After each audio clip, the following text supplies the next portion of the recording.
everything you all are doing. So interesting enough for me, and I think it's, quite similar to a lot of other different stories that people have had. But it all started with healing with me. I felt very connected, and it felt very natural to help people with different ailments, whether it's body work. I eventually started getting into a little bit of meditation, which, other types of energetic healing came through, and, just I started being able to work on people in that way a little bit. And then the full activation, again, I always link it to a contact experience, which was very interesting for me. So 3 nights in a row in Encino, California, in my mom's backyard. I used to live in the kind of garage connected, the room connected to the garage. So you step out, I'm in the backyard. So I spent a lot of time in the backyard. And 3 nights in a row, there was this triangle shaped craft up in the sky for 45 minutes, moving just enough for me to know that that's not a star, and taking shape here and there. So 3 nights in a row, this was happening. And I felt very strongly that there was some sort of information or some sort of transmission I was supposed to get. And I felt it was very distorted. And the fourth night, I was scheduled to go to a Bashar. This was like 1992 or 93 or somewhere around then. That's how kind of long this has been for me. And I went to a Bashar channeling. I'm sure you all know, or if you don't, Bashar's, very amazing information that is coming through ET contact. And I asked Bashar what this was, and it was very interesting because he went into his, what do you call it, cosmic library for 30 or 40 seconds. We're all like at the edge of our seat, and he comes back with one word, Lily. And I was like, what is this Lily? It's like, you can mean anything, I really didn't, I was really trying to figure this out. And then months later, in my room, I woke up at 3 a.m, and this vibration started in my head. And it started from a very dull vibration. And it just grew until I was actually doing this, feeling like my head was possibly going to explode. That's kind of where it was. But once it reached the highest point of vibration, this amazing, beautiful ET appeared in front of me 4 feet away. Clear, I can see the glare, there's some sort of light shining on her, and you can see the glistening in her skin, and beautiful Asian humanoid being. But again, we all feel like when this happens, or if this was ever going to happen, that we'd be prepared for it. And it's like, we're ready, and at that point, I've always believed in it. I still was not ready, because at that point, the fear started from my solar plexus in that same vibrational state, that once it got to the highest point of fear, she disappeared. And it was very interesting the way she disappeared. There was this, remember in the 80s when you would turn off a TV, there'd be that line? Like when she disappeared, that line was there. So fast forward a little more than that, to I think it was like 6 or 7 months later, I'm hitchhiking to Missouri for a rainbow gathering. And I'm camped out at the healing camp, working on people. And there's something, and then when I put my hands on her back, it was like this whole movie in rewind playing back, and I seen like her hallway, her bedroom, what her backyard looks like through a window, like pictures on her hallway. Like, it was so vivid to me. And then I saw us like making love, and then I saw us making love with another being in the room. And it just hit me that now what Bashar was talking about, he said, Lily, that ET that came into my room, her name is Lily, and this girl that I was met in the Rainbow Gathering, her and I are the parents of this ET daughter named Lily. And after I found that out, that's when the channel really fully activated and my meditations were getting more powerful. And that's when I started downloading all these different types of healing, and grid work and crystal healing came through. I didn't even know what crystal healing was. And it just started doing grids on people. And then I saw a book in a crystal shop with grids on people. I was like, whoa, I'm doing this. So my full on activation was from an ET contact that ended up, I know it's crazy to sound, but it's possibly being my daughter. So that's kind of the long and the short of it. Yeah, that's incredible. It's amazing how kind of one experience leads to another experience, and how that, To all of us, this galactic library, so it was really more of a remembering, but that activation was just like what set it all in motion, I guess, for me. So we talked a lot in the last session about time and how like we can't really wrap our heads around it yet. Do you think that um this daughter of yours is in the now or in the past or in the future, or what, how do you make sense of that? Yeah, it's always been interesting. Yeah, I really feel like the past, the future, now is, and the past, the future, and this moment and this reality is all happening at the same time.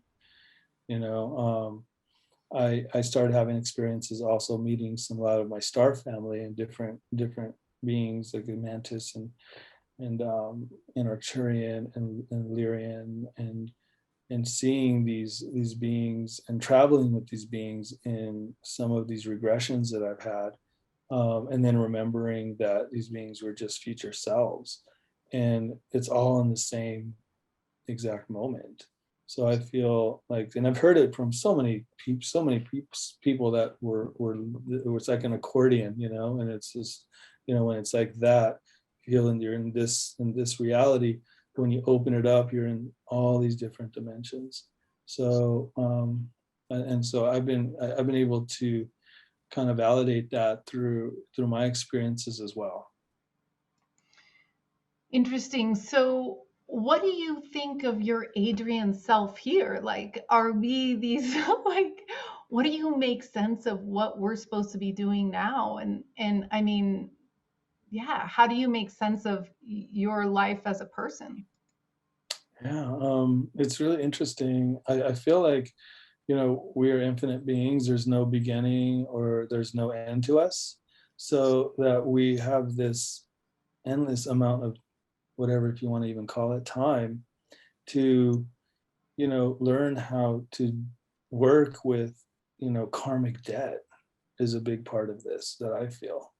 It's one of the reasons I became plant-based, and and with all the different triggers and deep rooted programming that we're all like still, even super spiritual conscious people, myself included, are always trying to um, you know figure out how to move through and not bring old habits and old realities and old like programming into this new way of moving forward, and remembering that like it's really all karmic debt. We have an infinite amount of time to get it right, but what I feel we're getting right is to learn how to live in our hearts fully.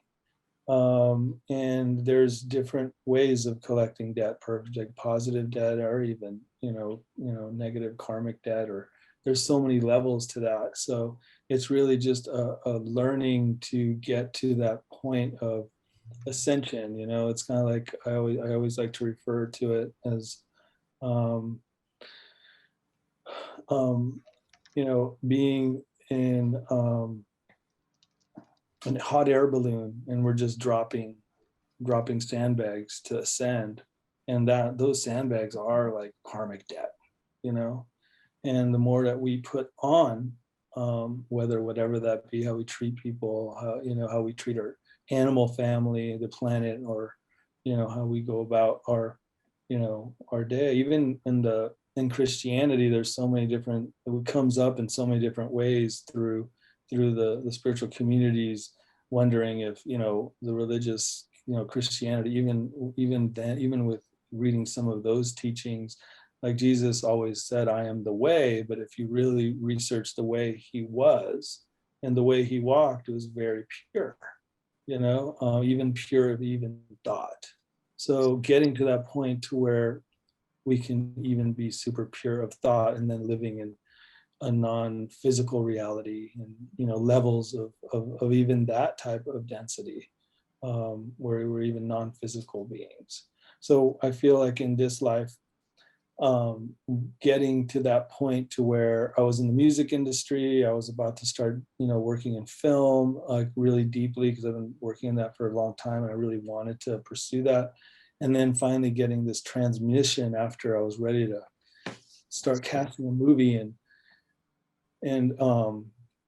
and I got it financed, and I was ready to start, you know, shooting in Guatemala, and this amazing transmission came through so clear. It says, put this on hold and start DisclosureFest Foundation as this platform. And again, that download wasn't super clear at the beginning, but then it, you know, just like a download, it was at 10% when I got it, and it was at 100% almost a year later, when I finally found out what it was, this amazing platform to help people in an activation through a huge mass meditation festival that's, you know, such an activation, and now is like one of the 3 largest mass meditations in the world, to doing these initiatives of helping people remember that even being of service, is a huge part of this, spiritual, you know, evolution, spiritual like acceleration that's going on, or conscious acceleration, that, you know, for remembering in this really intense, you know, reality, this construct that we're in with business, with survival mode, with rent, and all the things we need to do to still have that time to be of service and step out of service to self for a minute. That was one of the missions through that as well, is just really putting this platform together to help remind people that's a very important part of our evolution, is being of service. That's amazing that you really you got you got the intuition that you should do it and that you followed it, because sometimes it's so hard. You're like, but wait, I was going that way. I was walking that way. You want me to walk this way? You know, so that's we're so happy that you've done that. And I want to talk about this, the power of this mass meditation. I want to share also, we did a poll about this, and we got some interesting results. So Amazing. let me just share my screen. So we had, you know, a lot of people that took the survey had already had an experience doing mass meditation. So we had 73% do that. And, you know, do you believe mass meditation can change the outcome of mass reality? We got 100% right there as a response. Oh, So wow. tell us a little bit about your experience with it. Like, did it fulfill what you thought it would? And tell us about the work and what you do with the crystals as well, which is so Oh, fascinating. wow. Yeah. No, it's been such an amazing experience. So I mean, I wasn't honestly like supposed to lead the mass meditation at first. Quite honestly, wasn't planned that way at all. I was finding gurus and yoga teachers, and spiritual leaders and things like that, and it was really interesting. When we were planning this and we put all this marketing, it seemed like people, were starting to kind of like battle over who gets to do it. It was really, really interesting, which got these amazing transmissions to to tell me that I was like, I'm supposed to do it because I know the intention. That's what I got from it. It's like, the pure intention that you're. So it's really important with mass meditation because you're sitting in front of so many thousands of people that are now visualizing the same thing, the same change together. So it's such a huge responsibility. And so I'm not a meditation teacher or anything like that, but my meditations have always been super visual. I work with chakras. I work with I'm very visual. I'm a seer, so I guide people through ways of seeing our reality a bit different, and that is kind of the way it was. So like, one memory that was really profound was in Washington, D.C. We brought the festival there, and I booked out the National Mall and put a huge stage in front of the Lincoln Memorial Steps, and it was the Wayne's World scene, like everyone was surrounded by the pool, meditating in front of the steps. It was really beautiful. Many thousands and thousands of people. And a lot of that was, again, world peace and, sending a lot of love to the politicians, because we were right there in DC, and going into the House, to Congress, and just filling that room with light and all sorts of really fun stuff. And we did a little bit of checking around after the meditation, and we found, and this was just a short period, we don't have the time or the resources to look. I wish we could just go back. This would be a good, cool thing if I can just have people go and research all after every meditation, different things. But in Washington, D.C. and New York, there wasn't a murder in 2 weeks after that, which is like never happened. So that was one thing that was really researched, and it was like never happened. So I was like, wow, that's huge. And that's just, how many lives were saved with that. So I think mass meditation is such a beautiful thing. It's so powerful. It can really flip this reality that we're all, is planetary reality we're all facing right now, into such a beautiful positive thing, which it's already heading there. And I mean, I think with mass meditation, we definitely could, visualize the planet we want to be living in at this moment. And so that's such a profound thing. So yeah, all about it. That's so incredible. That's so incredible. Yeah. The studies do show, the Maharishi University has done all the studies, and it does work. It reduces car accidents, crime, like all these things, we understand that.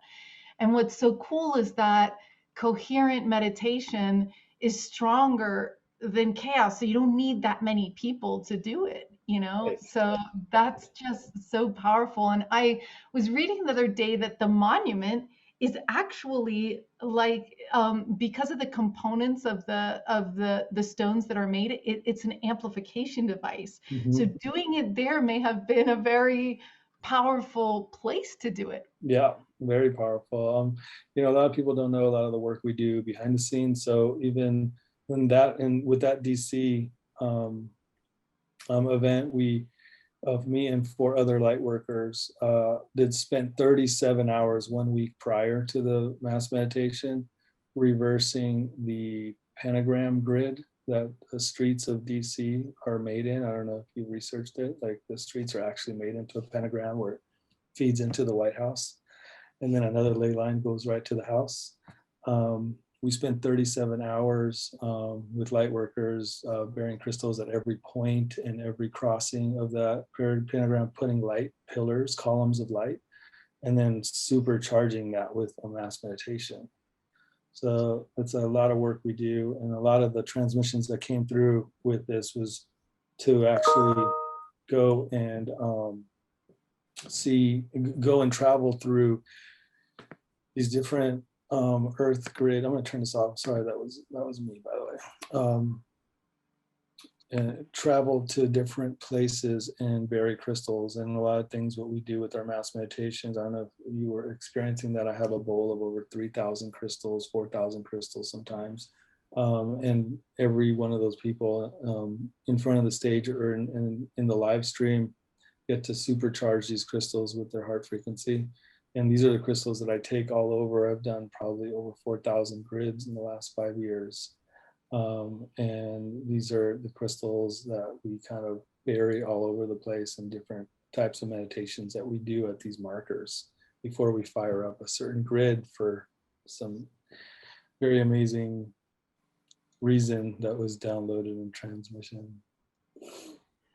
That's super fascinating. Yeah, I would like you to explain this to people that don't understand it. So I understand that. So a crystal is like an energy storage device, just like ice is. Like we're starting to realize ice has memory, right? That's like it's a crystal of a certain type. But crystals, quartz crystals, you know, carry a lot of information. So talk about that and how and ley lines themselves, like all the great cathedrals and things are built on ley lines. Like how do you can you explain that a little bit more, and how the electromagnetics do you think work? Like does it mean that in those points those supercharge even more our meditations, or what needs to be done on those? Yeah, I wish I knew those answers. Like I said, I'm not a super scholar in all of this. It's just these transmissions come through and I surrender and listen and trust. I guess that's what it is. But yes, these crystals, these quartz, all sorts of different gems and minerals, they take thousands and millions of years to grow. And within those thousands and millions of years, wherever they are on the planet, they are collecting information. So things that even happen on the planet during the times of their growth are stored into these crystals. And I'm talking about anything that could be happening on this planet, any shifts, any alignments, anything, it's all in there.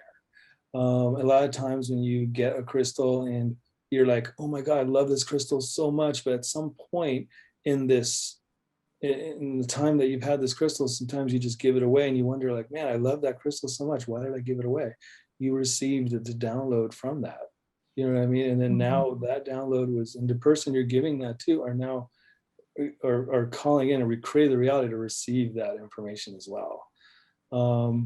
So when it came down to gridding, it was very, very interesting because basically I do a very deep meditation where I channel and connect to the Earth's core and the sun's core, creating a pillar column between the sun's core, my heart, and the Earth's core, and start beginning this pillar of light that I fill until it bursts on both ends and goes to like infinity.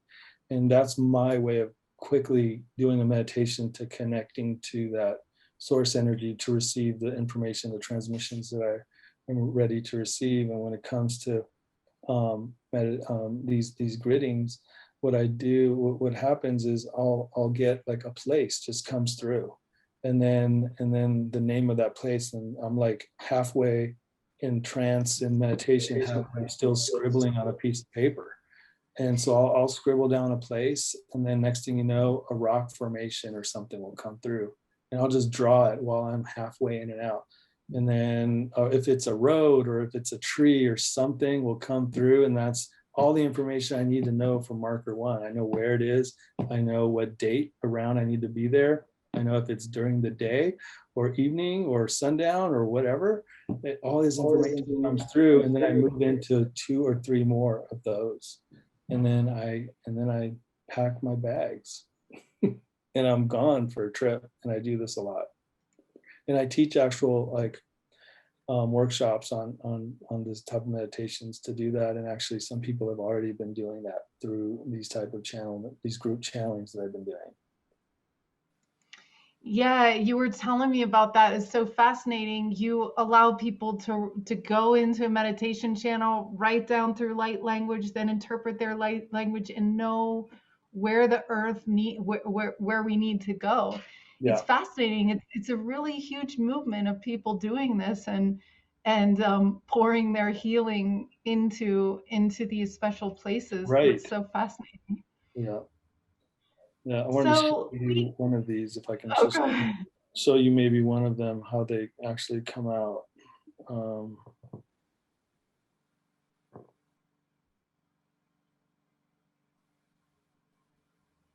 So while you're looking for that, I just wanted to let everyone know we're about to go into our breakout groups. Yeah. Tonight's theme for the breakout groups, and Adrian, you're just going to stay with me here, and anybody else who wants to stay, we're going to continue the interview, which will then post up for people who are in the breakout rooms to check out. So the topic tonight is going to be meditation. So what happens in your meditations? Have you made contact in your meditations? How do you do it? What is your practice? What do you need help with? How does it work for you? Have you been in another mass meditation?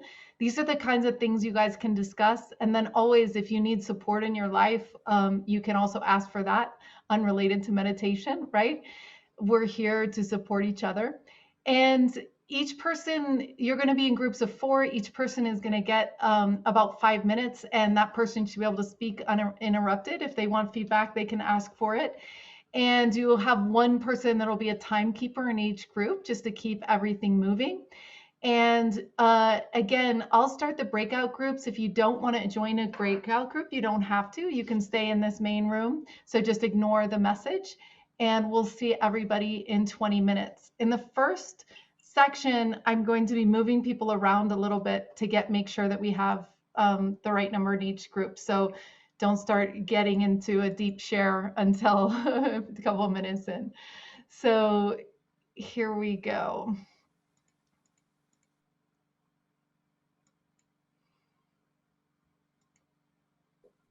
Okay.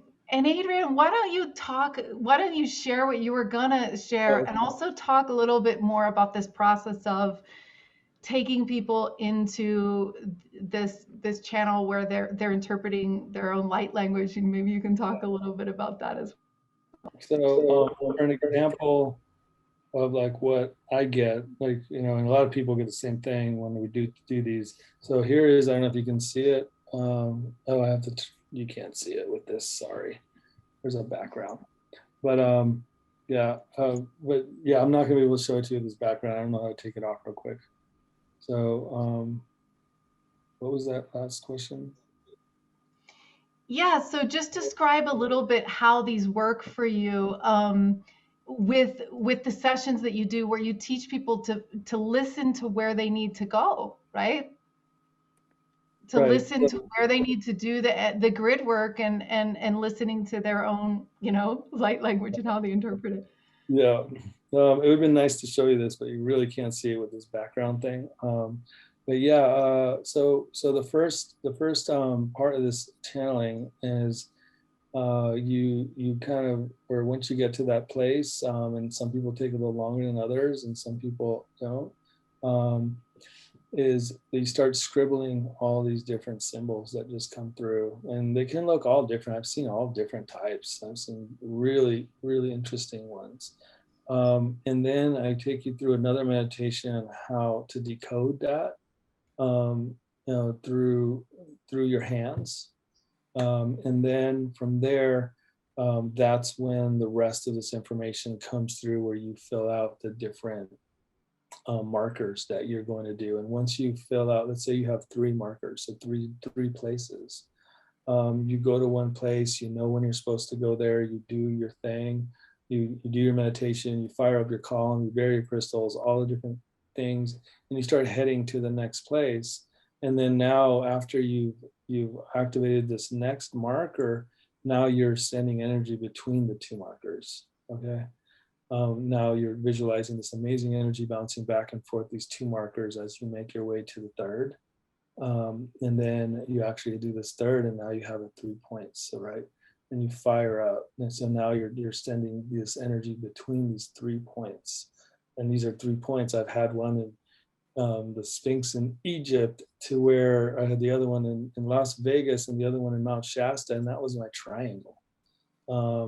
And once you go and you put your energy on all 3 points and fire it up very in light speed, that you see this light energy traveling to all 3 points, and then what I visualize is bursting of this beautiful triangle pillar, and that activates that whole grid. So the trip is just doing markers, but at the end, when you finally finish, you're actually firing up the grid.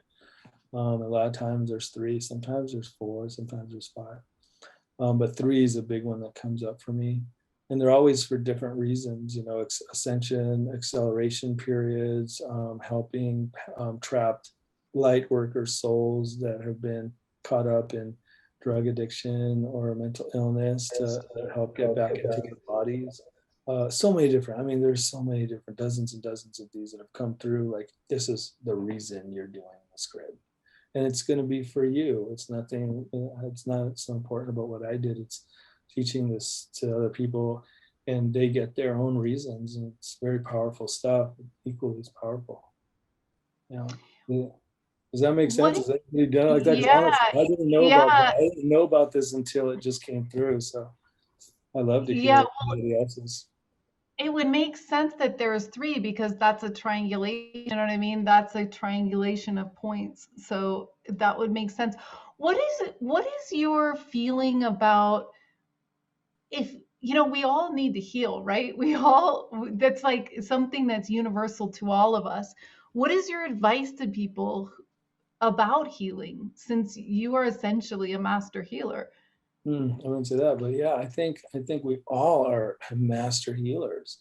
Um, you know, trusting and surrendering to like your ability, you know, and really opening your channel. I think that's, you know, what a lot of times what's going on is we have so many dormant areas within our spirit, you know, whether they be chakras in your field, cracks in your field, just really not connected to your channel, or there's flickering going on within your centers. Um, so it's really getting to that place, and if you and if it is healing, that is really, there's all sorts of it. There's sound healers, there's energetic healers, there's physical body workers, and then you know, there's people that heal through their music, you know, or through their art, you know, as painters or artists. So there's so many ways to activate this, and I feel like really it's getting to that point of really fully understanding that that is your dharma, is to be a healer. Um, it's an interesting word, healer, and really surrender and find out ways to learn ways to open yourself up to that cosmic library, that, and remember there's all this information that we've known, and start implementing it. Because once we start doing that, even if you're a massage therapist and you're good at, you know, rubbing shoulders, like for me, I do this thing that's really interesting, and it's I didn't know what it was. I was a body worker for so long, and then I was seeing pictures, like little pictures, while I was on people. So I'm a big movie buff, so I figured that they were like movies like that I've seen. But then when I started channeling while I do body work, I noticed that they turned into like actual scenes. And I'm like, well, I haven't seen this scene. And then I noticed that these scenes were very traumatic for everyone. All these scenes were very traumatic. And then I realized that and they're only over certain parts of the body. So now I just started figuring out that, okay, now I'm able to find where people are storing trauma in past lives, and I'm actually seeing the root of a trauma that was recreated in the life over and over and over again and never healed. So that is something that was really profound for me, because now I'm able to help people go back to why and where it started, and take them through a full, really intense visual scene, to bring up the emotion of that trauma, and then help them release it and heal it finally. And then from there, it's like pulling a string through all these different lives that they went through, almost the same type of healing, almost like, you know, whether it's the reverse of it, or the same thing over and over again. Whether, I don't want to start, you know, naming things that it could be, but you can tell from that.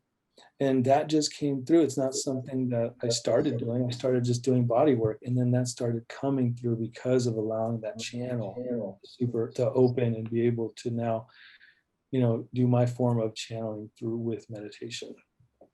I mean, with the body work. Yeah. Yeah, it's amazing how easy it is for us to just keep repeating things in our lives. You know what I mean? And then to really be sympathetic to the fact, as you say, that this could be something that happened way back, you know, in another generation, you know? And so we get to be gentle with ourselves, and we also get to be heroes and kind of Mm, do, you know, when we can, and really, because once it's healed, then you know, there's so many benefits to that. It's so hard to heal, you know, it's so yeah. painful, it's so hard, so arduous. But then but yeah, it's really powerful on the other side. And So what those are the sandbags I was talking about in our in your like ascension process. If you align with that word, or you know, those are the sandbags, you know, like that we can just start dumping. And they're just a lot of times these are the sandbags you're unaware of. You know, I've yeah, found out so many of mine I was unaware of, until I just was, and it just opened a profound direction for me to help in my self healing. yeah. So I want to talk a little bit about your work with Feed Our Soul, because it's been such a powerful thing for you and other people, and the people that have gotten to participate to support it, and then the people that are receiving. It's a huge thing, and I want you to tell us how it started and how it's going and what your mission is with it. Yeah, that's a beautiful one. You know, so every year we add a new initiative. In 2018, we started our Feed Our Souls initiative. And that one really came through because of our sisters and brothers out there that are experiencing houselessness, and living on the streets. And we started this program where we first started going into like in Skid Row here in LA. There's a couple parks. I started doing events there, and we'd bring food. We'd feed about 500 to 1,000 people. But there's also, it'd be like a little mini festival within Skid Row, and there'd be like a healing sanctuary, a space for women. So many different women are experiencing so much sexual abuse in Skid Row, and mental illness, and so in a children's area, a place we'd have like over 3,000 articles of clothing. You can kind of, we do citywide, uh, you know, where people just drop off some clothes. And so we have showers, you know, barbers, different, just, I mean, it's such an amazing thing. So we would be doing these every month. Since COVID, we've had to kind of do it a different way, but we're still doing it every month, where we are feeding anywhere from 300 to 500 people. But now we do care bags, and we just drive through and hand them out. It's been really helpful for the communities out there. They really appreciate it. And there's such a food shortage going on, especially after the EDD is stopped. The unemployment money, the assistance money that was going out there, that stopped about a month ago, and it's created a very huge food shortage, as well as there's been a lot of violent crime starting to pop up again because of everyone stressing out about it. So it's really important. So we have a lot of amazing people like Follow Your Heart, that's been a huge partner with us for many years. GT's Kombucha, Califia Farms, so many amazing partners. We have them on our website. You can see them all. And then even now, we're starting to work with Mark Sims, and he's going to start coming in and helping with our Feed Our Souls, and combining our two different individual nonprofits, and doing some work together, because eventually this whole thing was to lead to some housing solutions. And we've been collecting a lot of data from many of our sisters and brothers out there that are ready to possibly live in a very, you know, non-toxic, positive, sustainable community. You know, they already know how to live in a community. Now it's like a non-toxic, sustainable community you want to bring into their reality. with amazing partners and amazing ideas. And we've got a good over 200 people now that we've discovered on Skid Row and that are ready to be in a beautiful place that's not dealing with drug addiction or much mental health issues. So it's really a beautiful initiative, and it's going to help get a lot of our sisters and brothers off the streets and then into a very beautiful, sustaining community that can develop beautiful tools for the planet. Yeah. Yeah, that's so powerful. That's so great. Yeah, imagine the energy and warmth and love that they could create. It's just powerful. Yeah. And I know that you fund some of your work through this new amazing crystal line. And my friends just came to visit from LA, and they're like, "Look at our cool, like amazing Disclosure Fest," and they were all excited. They were like washing it wrong side out, and like just take so Oh, care of it wow. because it's They were so listed. special to them. Tell us about Yeah. that and how you're innovating with that. It's fascinating. Yeah. So thank you for bringing that up. So beautiful. Yeah. So I don't pay myself a salary from Disclosure Fest. So my sustainability comes from merchandising. For a decade, I've been trying to figure out how to infuse crystals into the shirt inks, and it's been quite a challenge. And now we got to this point finally to figure out a way to. I've got over 37 crystals infused now into these inks, pretty thick amount of them. So you're actually feeling them. They're printed in a shop that has 432 soundscapes playing in the background. I teach this meditation to my printers that basically where they connect again to the earth's core, to their heart, to the sun's core, back to their heart.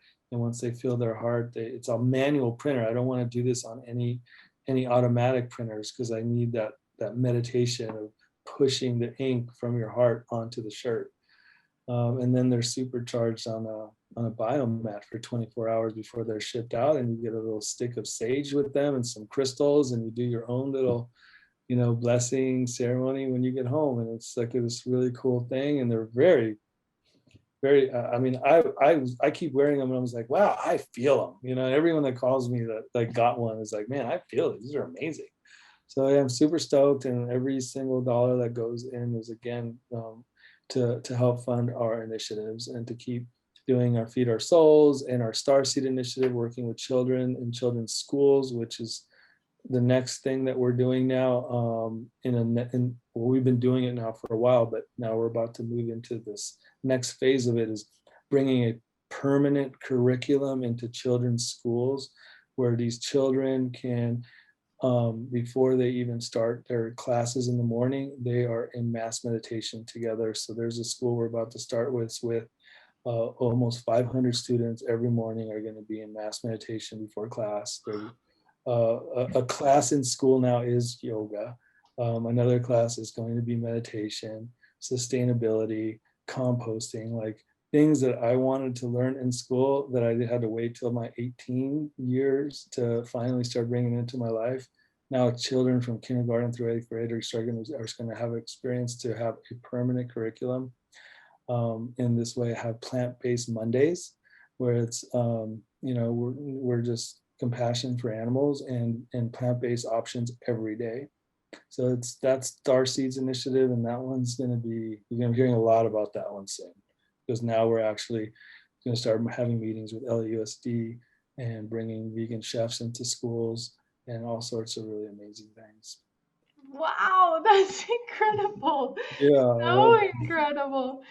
Yeah, other cities could replicate what you guys are pioneering. So was this the initiative that came this year? Are you really adding a new initiative every I year? know, it's crazy. No, that one was 2019, and so we've been at it for a few years now. 2020 was our Every Elder initiative, where we started going into assisted living nursing homes and helping to empower our elders. A lot of them, I feel, were experiencing loneliness, and they have this tremendous life experience. So just to go in and listen to an elder's life experience, and then also share yoga and meditation and sound healing and plant-based foods and the whole thing. And we started doing this in 2020. We only got to a few, and then we had to put a hold on it. And we've been trying to figure out how to do it virtually, and hopefully we can get back to going back into these homes, because that was amazing 2020. We're going to kind of turn it into our 2021. If we still can't do it, it'll be our 2022 initiative. And then after that, we're going into whatever our next initiative is, going into drug rehabilitation centers. That's So every amazing. year it's gonna, I know it's crazy now. Wait till it gets to 30 initiatives. I don't know what to do. That's so cool. Amazing. So what is your, we'll take one or two more questions. We'll bring people back from the breakout groups. If you guys have questions, feel free to add them into the chat here. So what do you make of disclosure right now? What do you make of the landscape and just in general of the spiritual community and how we're doing, and what do Yeah. you see ahead?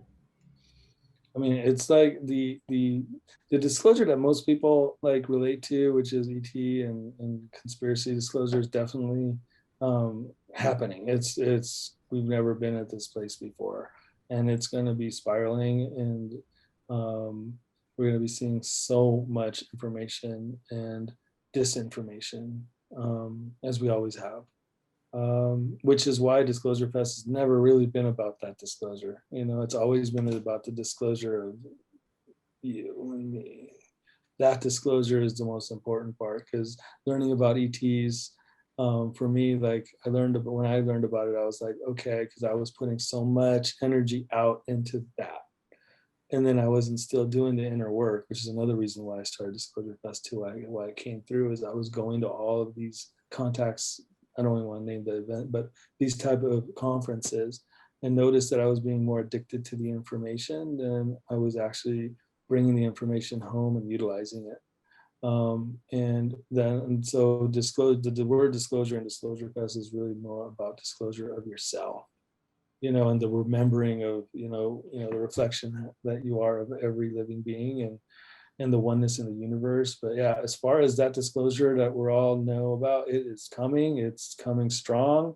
There's a lot of disinformation out there, and dear friends like Dr. Richard Greer, or Stephen Greer, who's out there really pushing the positive ET contact thing, is a very important thing, because we're starting to hear so much about this narrative of the red flag invasion stuff, and we have to really be mindful and be ready for these amazing benevolent ET that are here to help us through this time, and be ready for this information, this flood of information that the public is completely unaware of within how our governments have been running, and wow, it's about to be just a landslide of information. And it's already happening, but it's going to now be happening in such a level with people that actually have still no clue, and they're just going to be flooded with this. And it's I'm just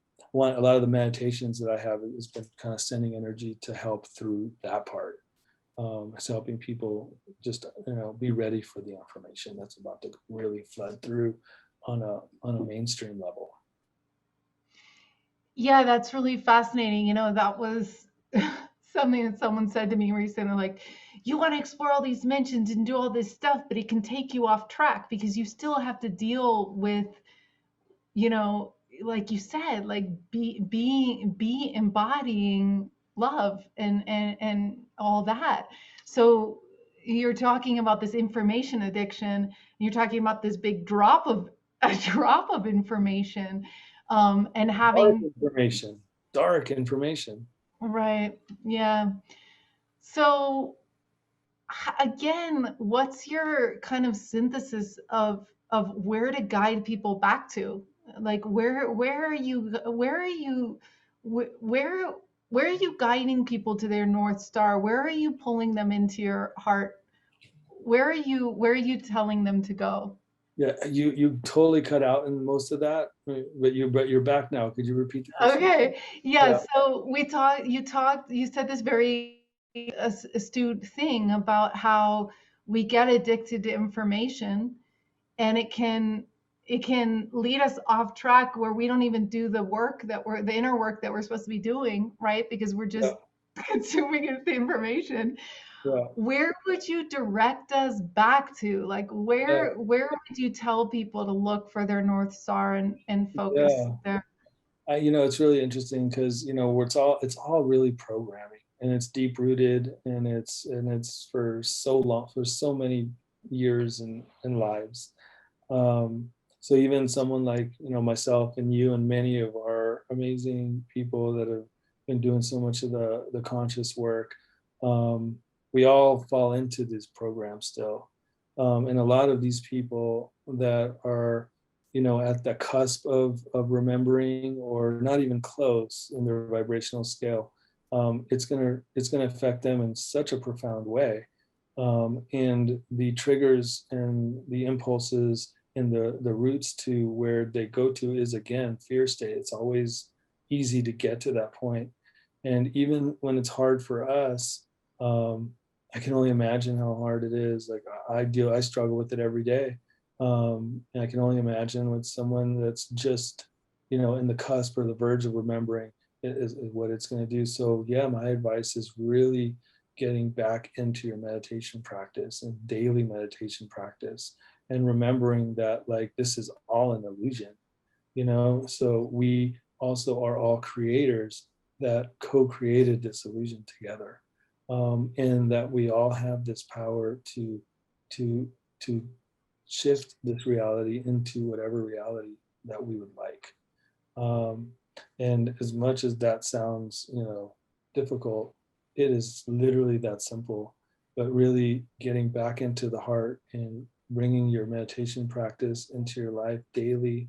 I'm even trying to remember to do that every day again. I used to do multiply meditate 2-3 times a day. Now I'm like struggling to get the time to do it once, and once you lose track of that, like a lot of things get unraveled, and finding your way back into your heart, and taking your steps through from that, um, energy, from that frequency, is the way to move forward, and through meditation, and really learning about different ways to get out there, different groups that are doing meditation groups, that are doing women's groups, and the divine masculine groups, and all these different ecstatic dance. There's so many things going on in your cities. Look for it and go out there, and just don't feed that information so much, because a lot of times when we hear something that's scared, that triggers us into a fear state, we just sit there and feed it. But if we can come back to the heart, and also because we've been so we've been wounded, and we created that wounding, um, that it's really important to just step away and kind of distract us a little bit with the good stuff: ecstatic dance, yoga, meditation. Go to a sound bath, go to the beach at night, go on a hike, like lay on a tree. Just really just take nature into your life. I think is really what helps me. If I'm really stressed out, freaking out, like honestly, I go on one hike, lay on a rock for 20 minutes, like I'm a different person. So it's really not feeding the narrative and feeding that information and letting that information kind of rule your frequency. Fascinating. Yeah, I remember you telling me once around a fire that, that when someone, riles you up or causes you to become off center, it's just sending them love and then moving on. Like it's important to know how to reset yourself, and like you said, like unplug from those things, and then go do that walk in the park or sitting on the rock. All Yeah, those suggestions were so powerful. yeah, it's important. Yeah. Mm. So I wanted to welcome everyone back from the breakout groups. Sorry, we had a little confusion there with those at the beginning. So thanks for sticking in there and getting set up there.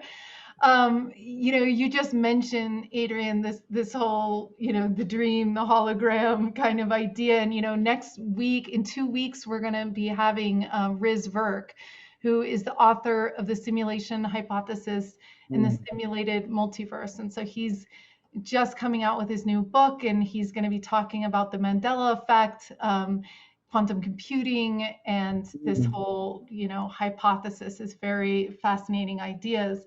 So yeah, and I love, Adrian, how you put us in the driver's seat, right? So we really, that's what heart math always says. It's like, what have you fed the field today? With what energy have you done it? And we all know we're going to get curveballs. More curveballs are coming. And so we've got to anchor ourselves and be these pillars that we know we can be. So I wanted to invite anybody here in the group to ask any questions to Adrian. And also, we have a couple really powerful meditators on the call tonight. I know Rob does a Power of Eight group. So I'd like to offer also, if anybody would like to share their meditation experiences, or something contact related or not, but something really powerful you've had. And that was Adrian's first suggestion to us when he said, make sure that you try to carve out that time every day, because once you get out of the practice, you're out of the practice, and then you're trying to figure out how to work back in. So if you'd like to share something now, you can raise your hand on the reactions button on the right-hand side. And then if nobody would like to share, and remember, if you are sharing, we are going to be sharing this out and broadcasting it. So we request that if you share, you agree to that. And we'll also be sharing a release here in the chat. So if you'd like to share, go ahead and raise your hand. And then also, if you'd like to ask a question to Adrian, we can do that as well.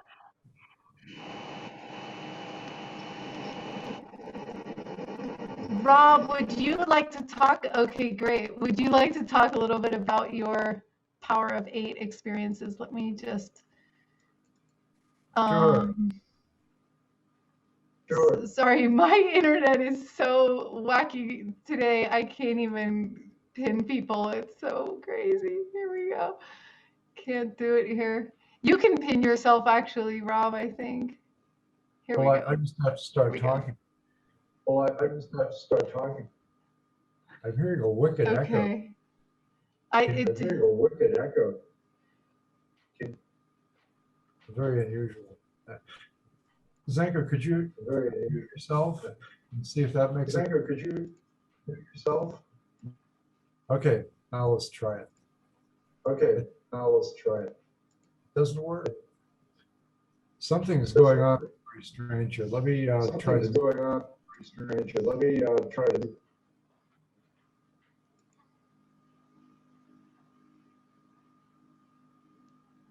Why don't we come back to you? I'm going to have Susan come on real quick here.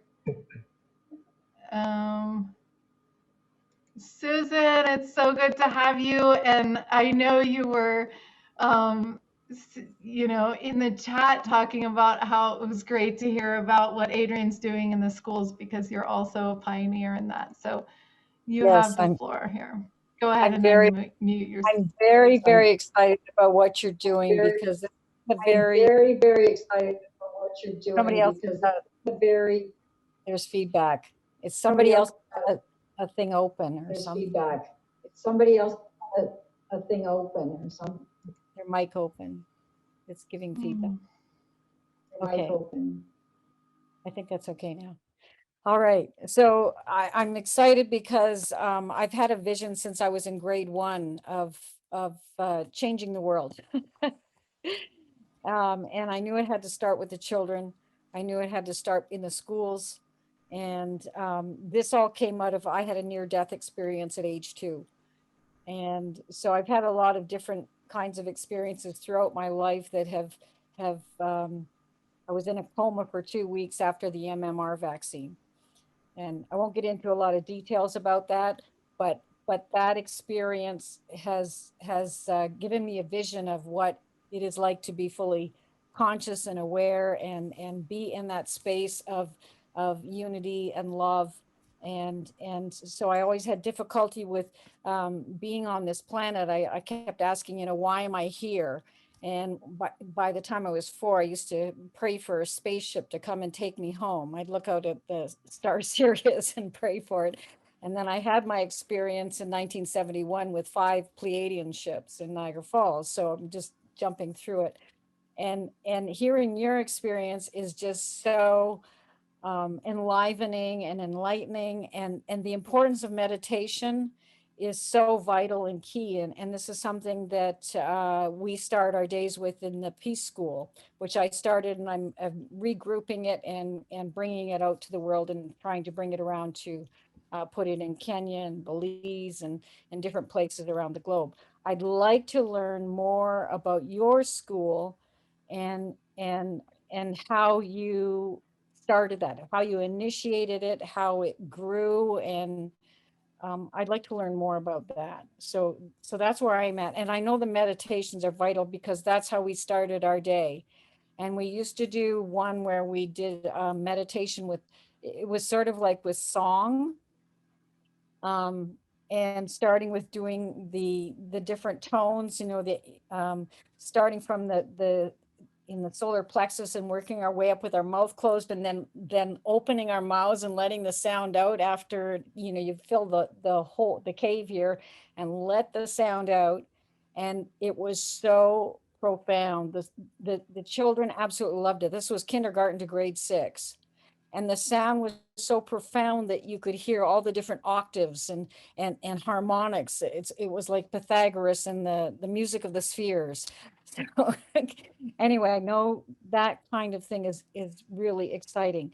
And I would like to learn more from you about that. I would love to connect with you at some point to go on about that. So I don't want to take up too much time here. So that's great. Adrian, you can go ahead and speak. My computer's acting so crazy I can't pin you, but Rob, can you help pin Adrian too, since you're a co-host? Yeah, Adrian, why don't you tell us a little bit more about how you brought these elements into the school with your program, with the meditation and the food? First of all, yes, Susan. First of all, yes, Susan. Sandy, could you mute yourself? See if it's up. Am I good now? Can you hear me? Yeah. So yeah, it was beautiful because, like I said, in 2018, we brought in our Starseed initiative, and that was very clear to start going into children's schools, and we're talking, kindergarten and up, and still bring it into, junior high and high school as well. It's really starting with the children, and because of our mass meditation initiative, which is, a 20,000 person festival. We've always had over 60 workshops, 20 different stages. So you got to think it's a full day of each stage has like 6 different speakers and facilitators and teachers. And these are all in yoga, super conscious, mindful, studies. So what I did is I just brought all of that into the schools, building a curriculum that really felt balanced.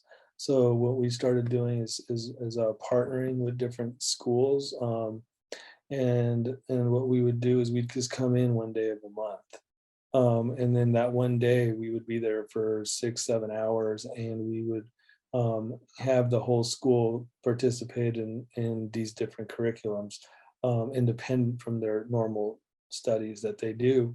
And like I said, it was yoga, meditation, sound healing, music and movement, ecstatic dance, and just really helping these children find their expression and empower them to understand, how such amazing, miracles they are.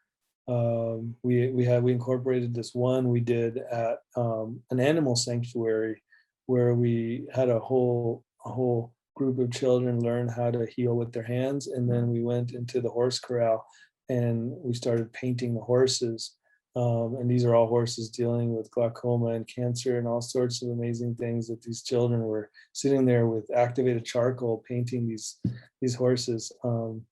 And it's such a beautiful thing when you can kind of remind a child, you know, of their capabilities in a way before they get programmed with video games and all the things, you know. So yeah, that's kind of the way. And now it's evolved into, now we're figuring out ways to them to be permanent curriculums. Instead of us coming in one day of the month, it's an actual everyday practice. And finding these schools that are open to that, it's been quite a challenge, but it's starting to really open up. And you know, so that's kind of how it started. Well, I'd really like to connect with you after. Is there some way I can? Yes, for sure. Zenka, please. Yeah, I can do that. I can make that happen, Susan. Awesome. So Mark, you're here. Go ahead and share.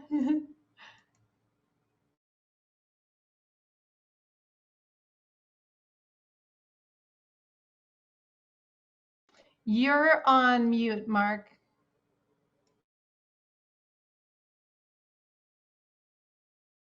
Okay.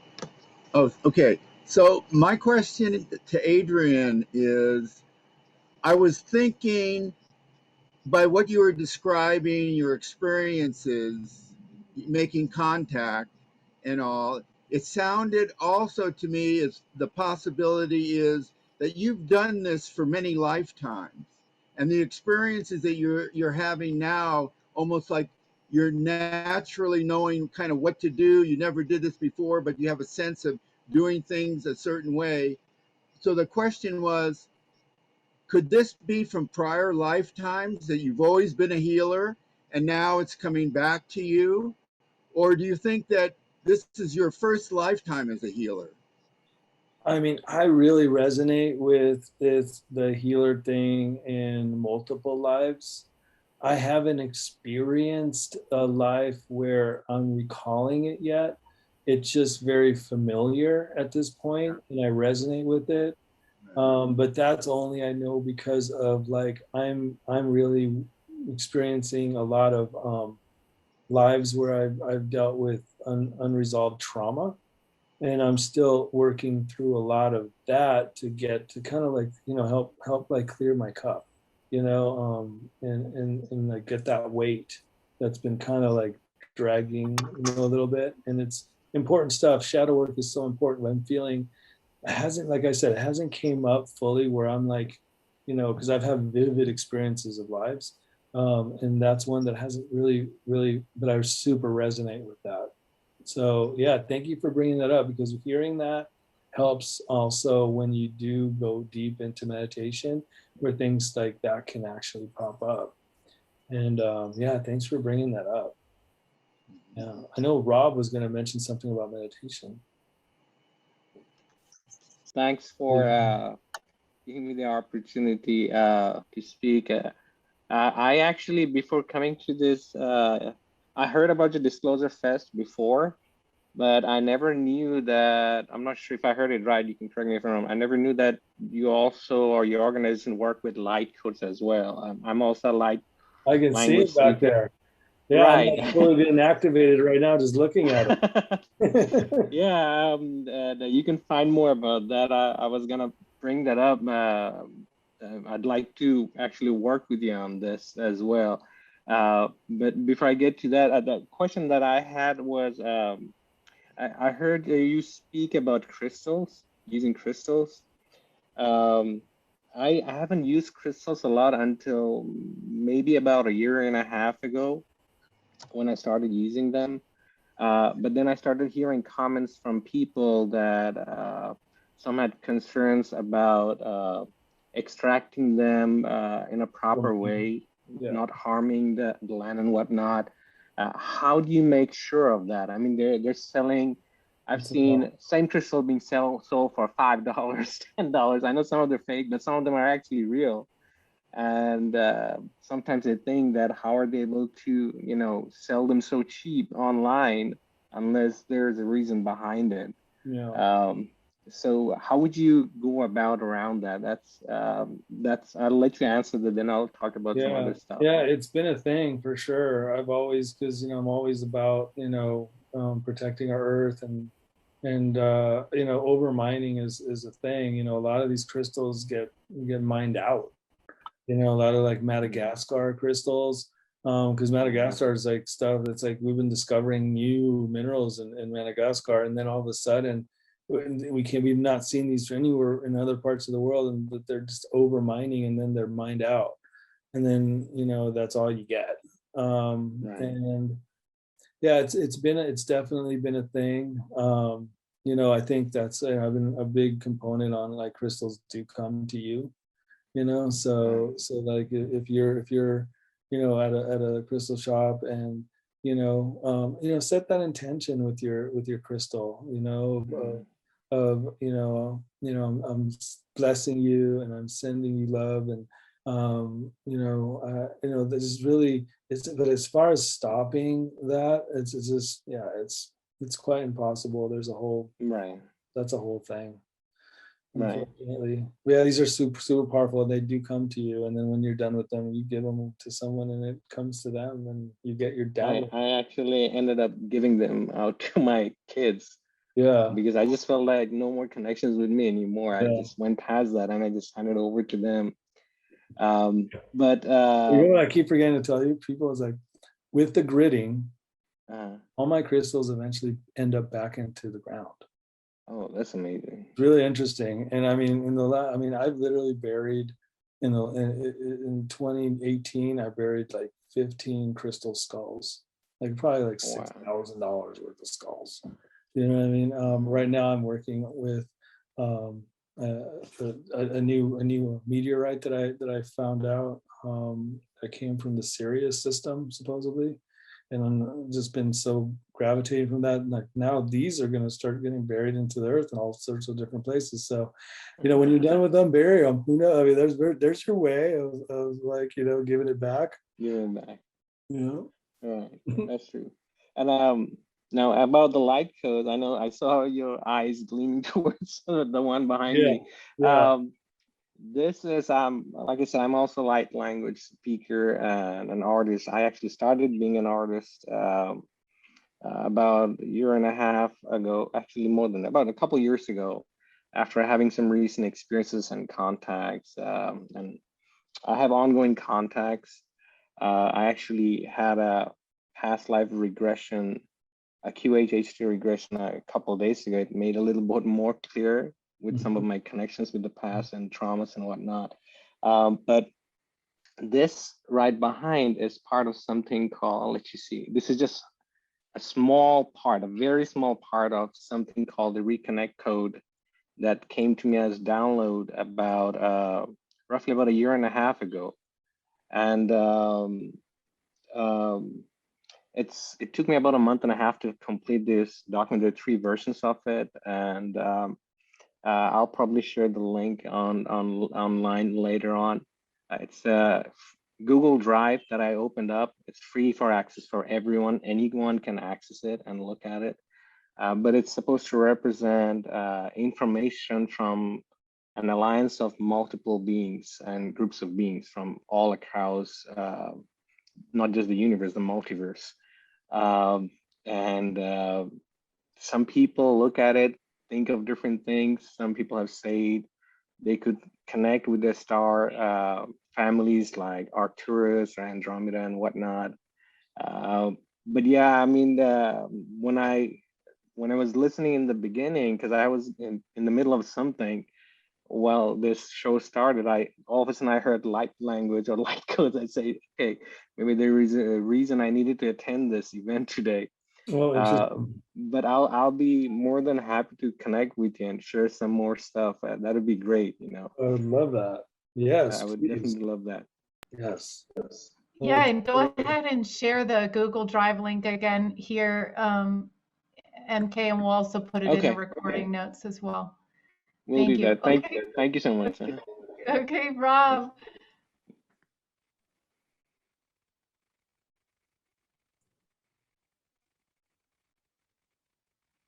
All right. So I have my headphones on, so it shouldn't be feeding back now. It doesn't seem to be. Can you hear me? Okay, because I'm not coming through these headphones at all now. It's weird. Anyways, part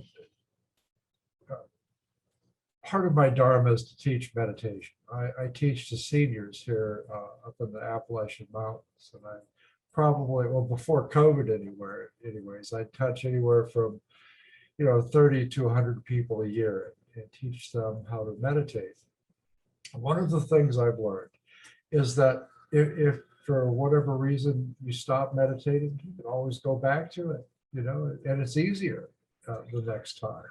And it gets easier. The more you meditate, the easier it gets. One of the things I tell people is to take any opportunity, like if you stop at a red light, hey, drop into the body, take a couple of breaths. And the more you do this, the easier it becomes. It does. One of the reasons for this is, I'm going to tell you about two reasons. Well, the first reason for this is because it creates a more coherent thought. And so once you're able to create coherent thoughts without all these thoughts bouncing around in your head, distracting you and pulling you this way and that, and taking your attention, running off in different directions, you're able to connect with the field a little bit better. And this is where the power is. This is where the healing energy is. One of the things that I've discovered in this Power of Eight group is that you can connect with this field and direct it, and it really makes a big effect if you can meditate. And it's this coherent thought that does it. The second reason to meditate is because it allows you to calm the mind. And once you reach a certain level of calmness without all of these distracting thoughts, that little voice that keeps coming through, it keeps telling you things, your intuition, messages from your spirit guides, telepathic communications, whatever, they become a lot more clear. They're easier to hear without all of the distracting noise. It's like living next to a railroad tracks with trains running on them all the time. When you meditate, it's like moving to the country where there are just maybe a few birds chirping in the trees, and the rest of the time you can relax a little bit. And the more you relax, the more you can calm down the mind, slow the mind down.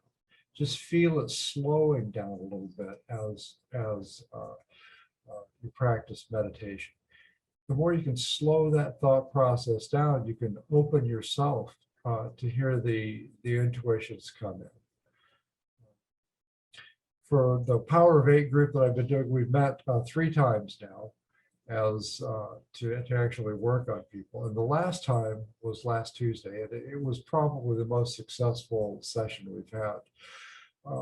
One of our members is kind of in rough shape, I guess. She's got major inflammation symptoms all over her body. Neurological problems, just a whole variety of symptoms, but she's puffed up. She couldn't make a fist. She was talking about the group. She couldn't close her hand to make a fist. That's how swollen she was on Tuesday. Wednesday, after we worked on her, Wednesday she got up, she was nauseous, she felt terrible, went back to bed again.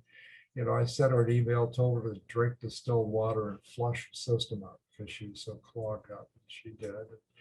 And by Thursday morning, she could make a fist, and she hadn't been able to do that in a year, a long time. And so today she feels a lot better. I mean, she's up doing stuff. It's like she's got a new lease on life. We'll probably work on her again next Tuesday because that's the way it goes. So the Power of Eight group works really well. And this is with a very small group of people. We have, I think, 6 or 7, just 6 last time. But if you get just a small group of very focused individuals, meditators are the best because they can keep that coherent thought going and really connect to the field. and it actually creates a very powerful area. You know, it's amazing. It's just like a big tent or something. You could pull people in, and man, you've got them. I mean, I've been doing Reiki. I'm a big Reiki master, and I've been doing it since I guess back 91, I guess. And you know, you get a feel for this, being in the healing arts. I've been a healer my whole life, so this is a really powerful technique. Reiki is very gentle, but this power of eight stuff, getting right into the field, it's much more powerful. And I've discovered that you have to be careful with it, and you can't really use that power. You could have a really harsh effect on people if you're not careful. So that's kind of where I'm at with the healing thing. Do you have any more questions? Thank you, Rob. That's amazing. Yeah, you know, we heard from Adrian earlier in the broadcast how all of a sudden, you know, with 20,000 people in Washington, D.C., there was no murders in 2 weeks, which had been unheard of. And I know for a fact that the Power of Eight groups are just having these incredible successes. So I encourage you guys to find a group of 8 if you want to do some experimenting of meditating in a group, because it really is powerful. And Adrian, I just want to see if you have any other final things to share with us. What did you call the field in the beginning? You called it the cosmic library or something. It's not that, but that was I literally called it that. Yeah, it's for some, because it's what it felt to me. Because like, you know, every time like you have a question for, you know, and you know, pretty much, you know, you think you don't know something, but you really do if you just tune into this cosmic library. You know, so that's I call it. But yeah, final messages. Wow. Find time to be of service, you know, any way possible. If that's something that you already do and you're overdoing it a little bit, like myself, find self-care. And I'm learning that a little bit the hard way, because I'm just trying to give. And then a lot of times you can't really give much when your cup's empty. But so many people right now, your cup's so full, and it's such an important time to like be of service, whether it's cleaning up a park or, you know, helping our dear elders that have so much life experience. Just listen and hear some life experience, you know. Go buy a case of water. It's starting to get hot in so many places, and maybe drop it off under an underpass in some homeless encampments. Be of service. I think that's really my message, is to find some time in this construct to be of service. Thank you so much for joining us tonight. You are the epitome of being in service, and we're so grateful that you were in service to us tonight, and we're so grateful that you were able to share your message. Thanks for bearing with some of the technical difficulties we've had tonight, and we love all you guys. Thanks for being here tonight, and we'll see you in the field. Thanks for having me on tonight. It's been such an amazing experience to co-create with y'all, and super blessed. Thank you for having me.